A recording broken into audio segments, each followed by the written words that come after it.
کچھ لوگ ایسے ہوتے ہیں جن کا اٹھنا بیٹھنا چلنا پھرنا بڑا مرتب سا ہوتا ہے۔ میں نے کہا حضور کے ہر صحابی کی شان وراء الورا ہے، لیکن سیدنا فاروق اعظم نے جس انصاف سے، جس حسن سے، جس حسن کاری سے اور جس طرح بھرپور معمور وزادار اور جاندار زندگی گزاری ہے، یہ صرف سیدنا فاروق اعظم ہی کا حصہ ہے۔ بس کچھ لوگوں کا یہ اعزاز ہوتا ہے، تھکے تھکے بھی وقت گزر ہی جاتا ہے، تھوڑا کام کر لیا تھوڑا چھوڑ دیا پھر بھی ٹائم گزر ہی جاتا ہے۔ کچھ لوگ ایسے ہوتے ہیں جو کام کرتے ہیں پر پورا بھرپور کر کے کرتے ہیں، ان کا بھی گزر جاتا ہے۔ زندگی ایک دن ہو یا 100 سال یہ گزر جاتی ہے، اور دوش پہ کملی ہو یا کہ شال یہ گزر جاتی ہے۔ گھر امیروں کی بہے اقبال گزر جاتی ہے تو غریبوں کی بہرحال گزر جاتی ہے۔ تو اس نے تو گزر جانا ہے، لیکن اگر کوئی بھرپور کر کے گزارے تو اس میں مزہ ذرا زیادہ ہوتا ہے۔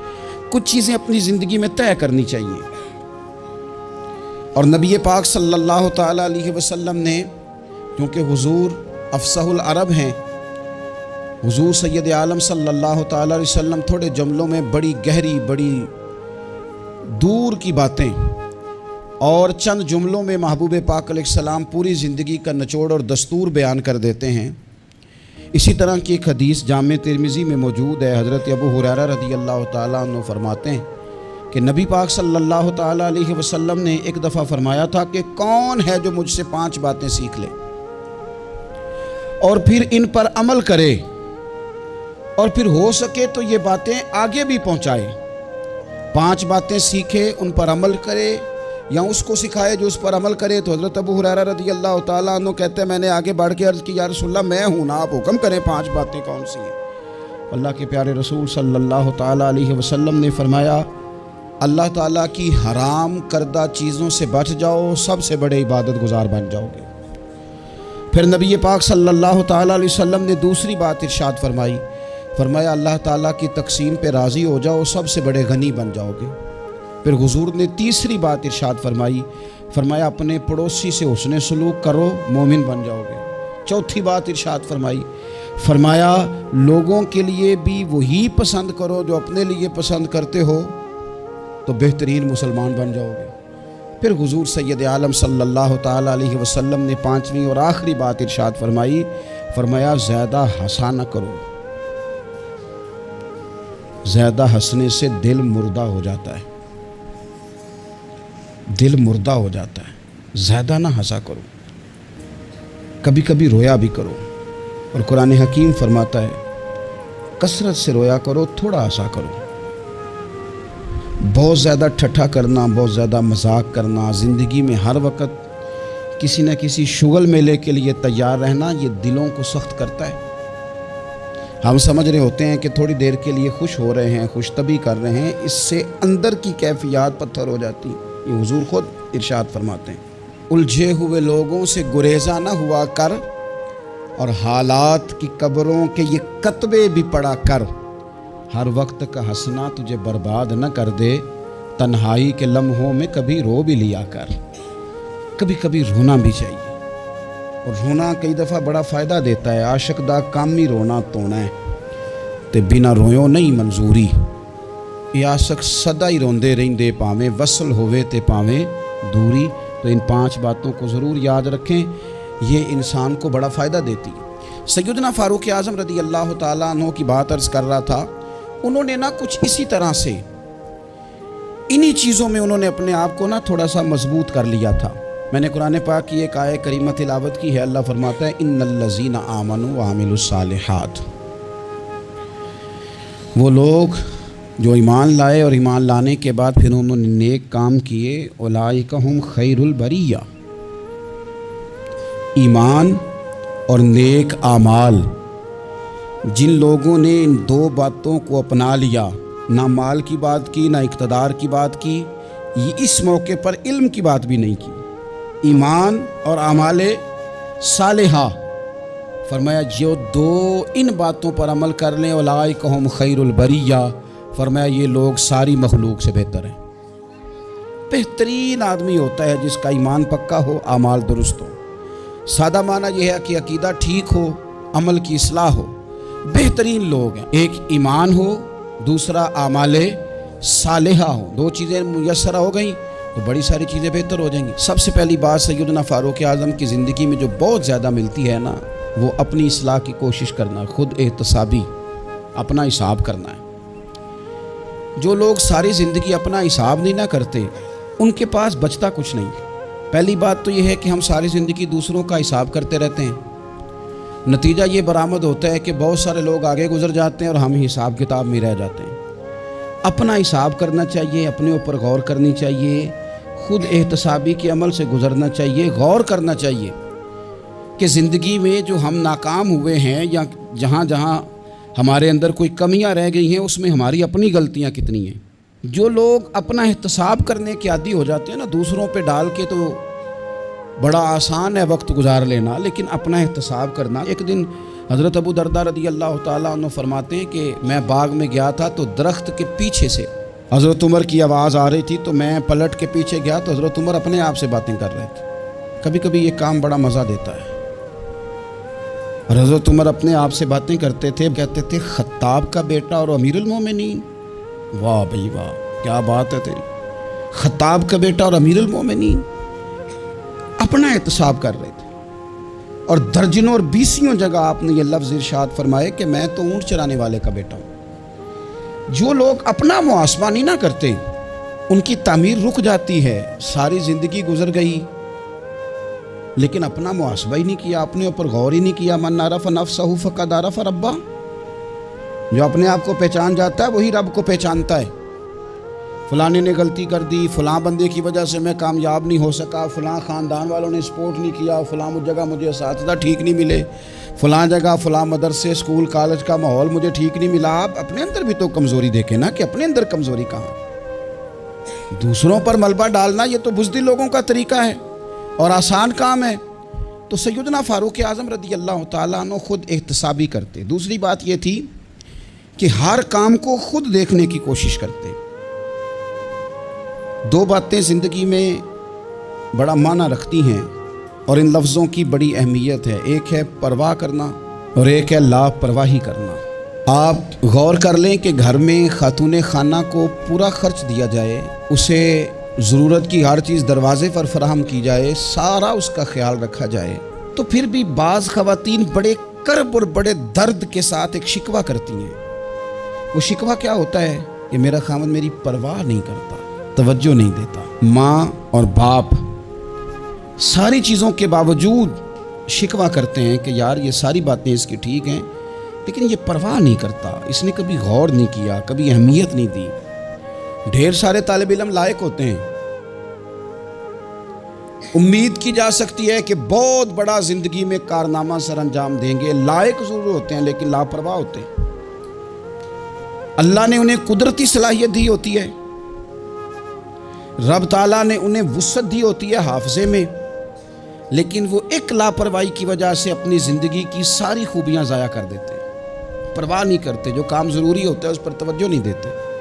تو پھر یہ بھی ایک ناشکری ہوتی ہے کہ اللہ نے اتنا حافظہ دیا، سمجھ دی اور پرواہ نہیں کی، تو ٹھیک ہے پھر نکمے لوگ کامیاب ہو جاتے ہیں جن کو یہ نکمے سمجھتے تھے، اور یہ پیچھے رہ جاتے ہیں۔ پرواہ اور لاپرواہی یہ بڑا اہم کام ہے۔ حضرت سیدنا فاروق اعظم رضی اللہ تعالیٰ عنہ کی خوبصورت زندگی میں آپ کو ایک چیز ملے گی کہ وہ بہت زیادہ خیال رکھنے والے آدمی تھے، یعنی ہر چیز کو خود دیکھنا ہے۔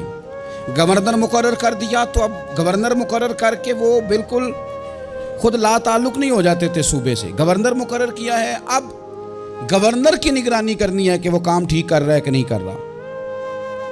اب باقی لوگوں سے پوچھنا ہے علاقے میں جا کے کہ تمہارے گورنر کا تمہارے ساتھ کیا رویہ ہے۔ بلکہ حضرت عثمان غنی رضی اللہ تعالیٰ عنہ تو یہاں تک فرماتے ہیں اگر مال غنیمت کے کبھی اونٹ چلے جاتے تھے نا، 22 لاکھ مربع میل کا حکمران، لوگوں کا پروٹوکول نہیں ہو جاتا بہت زیادہ، لیکن 22 لاکھ مربع میل پر حکومت کرنے والا شخص مال غنیمت کے اونٹوں کو بھی خود سنبھالتا تھا۔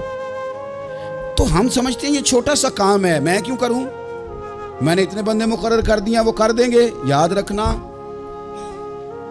دریا میں اکٹھے بند نہیں ٹوٹا کرتے، پہلے تھوڑا سا سوراخ آتا ہے، اس کی نگرانی نہیں ہوتی تو پھر سارا بند ٹوٹ جاتا ہے۔ ہم چھوٹی چھوٹی لاپرواہیاں شروع کرتے ہیں تو اس سے نقصان بڑھ جاتا ہے۔ اپنی زندگی میں کبھی لاپرواہ نہ بنیں، مزاج اس طرح کا بنائیں کہ کاموں پر توجہ کریں۔ سیدنا فاروق اعظم رضی اللہ تعالیٰ عنہ خلیفہ بننے کے بعد سونا بہت کم کر دیا تھا، کوئی اور مصروفیت نہیں رکھتے تھے، اپنے ہر کام پر خود توجہ۔ کئی دفعہ بہت سارے لوگوں سے ہم کام لیتے ہیں پر اتنا زیادہ ان کو کہنا پڑتا ہے، بار بار بتانا پڑتا ہے، سکھانا پڑتا ہے کہ کئی دفعہ بندہ سوچتا ہے خود ہی کر لیتا تو اچھا تھا۔ تو جب کام کرنا بھی ہے، 100 دفعہ کہنے سے بھی کرنا ہے تو ایک دفعہ کہنے سے بھی کر ہی لینا ہے۔ تو کام پر خاص توجہ دینا یہ سیدنا فاروق اعظم رضی اللہ تعالیٰ عنہ کا طریقہ تھا۔ تیسری بات یہ تھی، حضرت عمر میں مشاورت کے بڑے قائل تھے۔ حضرت فاروق اعظم رضی اللہ تعالیٰ عنہ نے مجلس شورا کو بڑی سخت اہمیت دی۔ اللہ تعالیٰ نے انہیں بڑی سمجھ عطا فرمائی تھی، بڑی عقل عطا فرمائی تھی۔ اور ہمارے زمانے میں یہ بھی ہے کہ جو بندہ کامیاب ہو جاتا ہے نا، وہ پھر لیکچر بڑے دیتا ہے، وہ کہتا ہے میرے قول تو قوال ذری ہیں، ان کو سنو، یہ تو حسین پھول ہیں، تو بڑی خوبصورت چیزیں ہیں، چونکہ کامیاب جو ہو گیا۔ اب وہ بجائے عاجزی کے بعض اوقات ایسے لوگوں کے لفظوں کے اندر تکبر کی بدبو محسوس ہوتی ہے، بو آتی ہے کہ یار یہ کامیاب ہو گیا تو اب یہ مشورے دے دے مار رہا ہے۔ سیدنا فاروق اعظم اتنے بڑے آدمی پر رائے لیتے تھے، مشورہ لیتے تھے، صحابہ سے پوچھتے تھے، مشاورت کرتے تھے۔ اپنی پوری زندگی میں انہوں نے کوشش کی کہ کوئی کام بغیر رائے کے نہ کیا جائے۔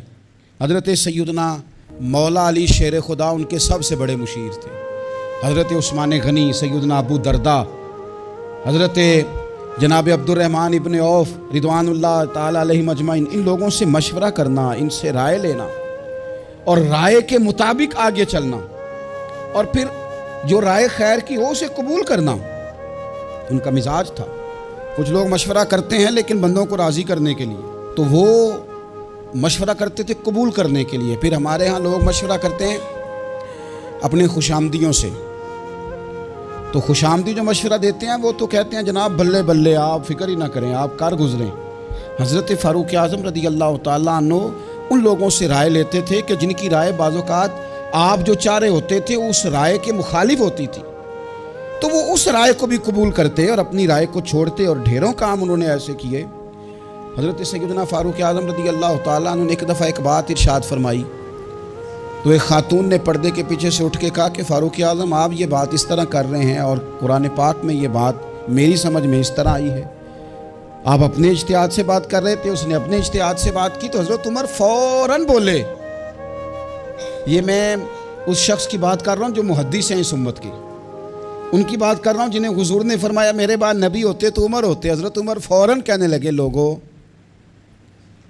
ایک مرد نے خطا کی ہے اور ایک عورت نے درست کہا ہے، لیکن آپ دیکھ لیں بڑے سارے لوگ ہیں جو رائے تو لیتے ہیں پر مشورہ کرنے کو تیار نہیں ہوتے۔ چوتھی بات سیدنا فاروق اعظم کی مقدس زندگی میں جو ہمیں بہت زیادہ ملتی ہے وہ یہ ہے کہ مزاج میں عدل و انصاف بہت زیادہ تھا، اور گھر کے اندر سے لے کر عدالت کے ایوانوں تک مزاج عدل والا، طبیعت عدل والی۔ یاد رکھ لیں کہ جہاں انصاف نہیں نہ ہوتا وہاں کوئی چیز قائم نہیں رہتی، معاشرے ہمیشہ عدل و انصاف سے چلتے ہیں۔ حضرت عمر فاروق رضی اللہ تعالیٰ عنہ پر بذات خود مقدمہ ہو گیا تو آپ قاضی کی عدالت میں پیش ہوئے، لیکن جب آپ گئے تو قاضی صاحب اٹھ کے کھڑے ہو گئے، پھر انہوں نے بڑے احترام کے ساتھ آپ کا نام لیا، تو حضرت فاروق اعظم رضی اللہ تعالیٰ عنہ فرمانے لگے آپ اس مقدمے کا فیصلہ کر لیں، اس کے بعد میں آپ کو معزول کر دوں گا، اس لیے کہ یہاں تو آپ وہی احترام اس شخص کو بھی دیتے جس نے میرے اوپر مقدمہ کیا ہے، اور یہاں مجھے بھی نہ دیتے، چونکہ آپ نے میرا اعزاز کیا ہے حالانکہ میرے اوپر مقدمہ ہے،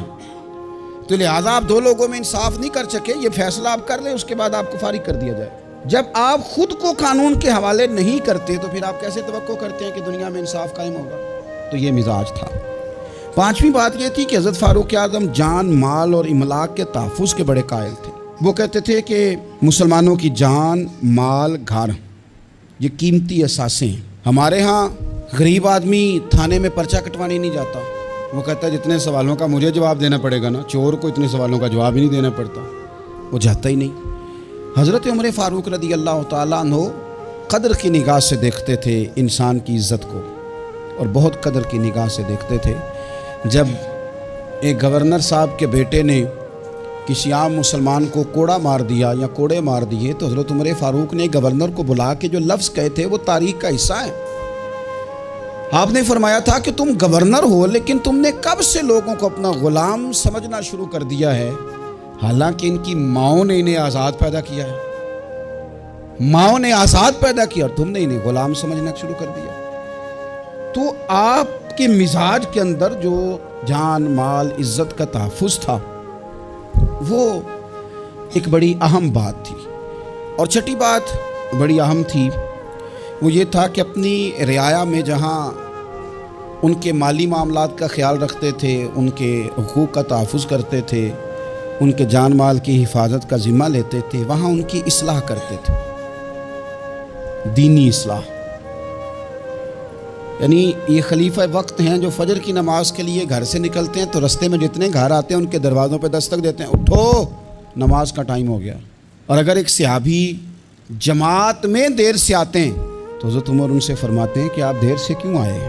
آپ اگر وقت پہ نماز ادا نہیں کریں گے تو پھر باقی لوگ کس طرح توجہ کریں گے آپ کے جو گھر کے ہیں اور آپ کے جو تحت جن کو اللہ نے بنایا ہے۔ تو لوگوں کی اصلاح کرنا، دینی روحانی جذبہ ان کے اندر بیدار کرنا، انہیں اللہ اور اس کے رسول صلی اللہ تعالی علیہ وسلم کی بارگاہ کے ساتھ جوڑنا، یہ بھی سیدنا فاروق اعظم رضی اللہ تعالیٰ عنہ کا طریقہ تھا۔ ایک اور اہم بات، اگر خلیفہ حق پہ ہو، دیانتدار ہو، اسلامی دینی شرعی اصولوں کے مطابق چلاتا ہو تو پھر اس کی اطاعت بھی ضروری ہوتی ہے۔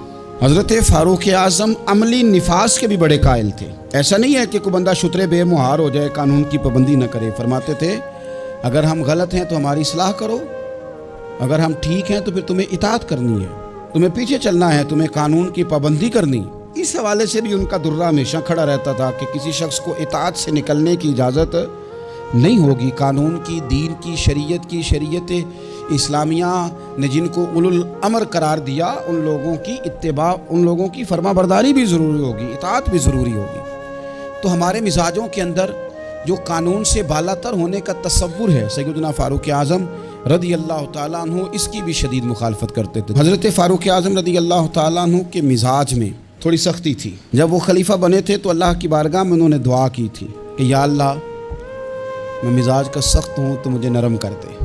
اپنی اس طبیعت سے بھی وہ آگاہ تھے۔ آپ غور فرمائیں گے کہ ان کی سختی تو بہت ساری جگہوں پہ معروف ہے، لیکن یہ وہ سخت آدمی ہے جو صحابہ میں سب سے زیادہ رویا بھی کرتے تھے۔ سختی ہمارے ہاں جن لوگوں میں ہے ان کی سختی اپنی ذات کے لیے ہے۔ تو آپ یاد رکھ لیں اس بات کو کہ حضرت فاروق اعظم رضی اللہ تعالیٰ عنہ رونے والے، آپ کے پیچھے جو لوگ نماز پڑھتے ہیں نا، وہ فرماتے ہیں کہ صحابہ کہ جب آپ امامت کرتے تھے نا تو کبھی کبھی سورہ حج ایک رکعت میں، سورہ یوسف ایک رکعت میں، اس طرح بھی نماز پڑھائی انہوں نے۔ ایک میں سورہ یوسف پڑھ دی، ایک میں سورہ حج پڑھ دی، اور اس طرح بھی نماز پڑھائی کہ پہلی صف میں نماز پڑھا رہے ہیں اور اتنا رو رہے ہیں کہ تیسری صف والا ان کی ہجکیاں سن رہا۔ میں نے کہا نا، بڑے عرصے کے بعد یہ شعر مجھے یاد آیا کہ الجھے ہوئے لوگوں سے گریزاں نہ ہوا کر، حالات کی قبروں کے یہ کتبے بھی پڑھا کر، اور ہر وقت کا ہنسنا تجھے برباد نہ کر دے، تنہائی کے لمحوں میں کبھی رو بھی لیا کر۔ تو حضرت فاروق اعظم ڈھیر سارا رونے والے۔ آخری بات اور بڑی ذمہ داری والی بات جو آپ کی خدمت میں عرض کرنی ہے وہ یہ ہے کہ حضرت فاروق اعظم سیدنا عمر رضی اللہ تعالیٰ عنہ مزاج کے لحاظ سے فقیر تھے، درویش تھے۔ سارا دن بن سنورنے کے چکر میں پڑے رہنا، بہتر سے بہتر پہننا، بہتر سے بہتر اوڑھنا، ایک وقت ہوتا ہے جب کبھی یہ چیزیں اچھی لگتی ہیں، لیکن جب بندہ ذمہ داریوں والا ہو جاتا ہے نا پھر وہ اچھا نہیں لگتا یہ کام کرتا۔ پھر سادگی اور ذمہ داری یہی اس بندے کی ڈیوٹی محسوس ہو تو اچھا لگتا ہے۔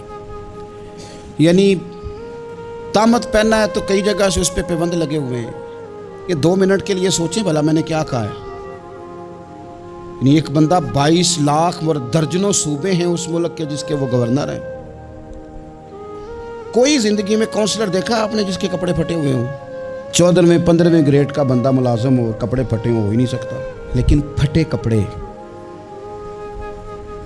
او دوستو کہانی نہیں سنا رہا، پھٹے کپڑے، پھٹا کرتا، قحط پڑ گیا تو گھر کے اندر تر کھانا بن گیا گھی والا، تو فرمانے لگے قسم کھا لیا میں نے، جب تک سارے لوگوں کو روٹی نہیں ملتی عمر گھی والا سالن نہیں کھائے گا۔ عرب شریف میں خوشبو بڑی مہنگی، آج بھی مہنگی ہے، تو خوشبو آئی تھی مال غنیمت میں، تو وہ بانٹنی تھی، تو آپ نے ایک صحابی کی بیوی کی ڈیوٹی لگانی چاہی، تو گھر سے وہ خوشبو منگائی، تو بیویاں ہوتی ہیں نا وہ بات کر دیتی ہیں، تو آپ کی اہلیہ کہنے لگی عمر میں نے کوئی مطلب میرے اوپر یقین نہیں، میں ایماندار نہیں، تو حضرت عمر فرمانے لگے نہیں مسئلہ یہ نہیں ہے، مسئلہ یہ ہے کہ میں چاہتا ہوں کہ وہی بانٹ دے، یہ ہمارے لیے بہتر ہے۔ تو انہوں نے کہا جی وجہ کیا ہے، میں کیوں نہیں بانٹ سکتی؟ تو آپ فرمانے لگے تو لے نہیں جائے گی، پر بانٹتے بانٹتے جو تیرے ہاتھوں کو لگ جائے گی اس کا حساب عمر کیسے دے گا؟ تھوڑا سا نا مزاج سادہ کر لیں، پہننا اور کھانا اپنا ہمیشہ سادہ رکھیں، دو چیزیں بندے کو مروا دیتی ہیں، ایک زبان کا ذائقہ، ایک دولت کی ہرس۔ اچھے کھانے کے باوجود بھی ہمارے مشائخ کا طریقہ تھا کہ باہر کھانے اچھے کھائے جا رہے ہیں، گھر میں سادہ کھانا، جتنا زبان کو ذائقہ لگ جاتا ہے یہ تنگ کرتی ہے، روز نئی سے نئی روٹی مانگتی ہے، اس سے بچ جاؤ۔ سیدنا فاروق اعظم کے مزاج میں سادگی، کھانے پینے کے اور پہننے کے ماحول میں آپ بے تکلف ہو جائیں۔ اس نے بڑے مسائل بنائے ہیں، میں نے تھوڑے دن پہلے بھی کہا تھا، پہلے نا ہم لوگ بڑے پریشان رہتے تھے، ہم اس پر تقریریں کرتے تھے کہ کڑی والے جہیز منگتے نے، منڈے والے تے کڑی والے پریشان۔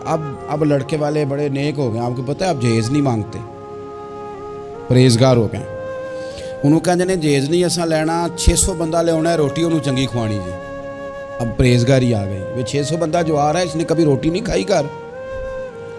کھانے پینے کا ذائقہ، اور ہمارے ملک میں سب سے اچھا بزنس کون سا ہے آج کل؟ یہ کھانے پینے کی دکان ڈالو، یہ چلتی ہے، تو تھوڑا سا اس سے پرہیز کریں۔ اللہ تعالی ہم سب کو سیدنا فاروق اعظم کا فیضان عطا فرمائے۔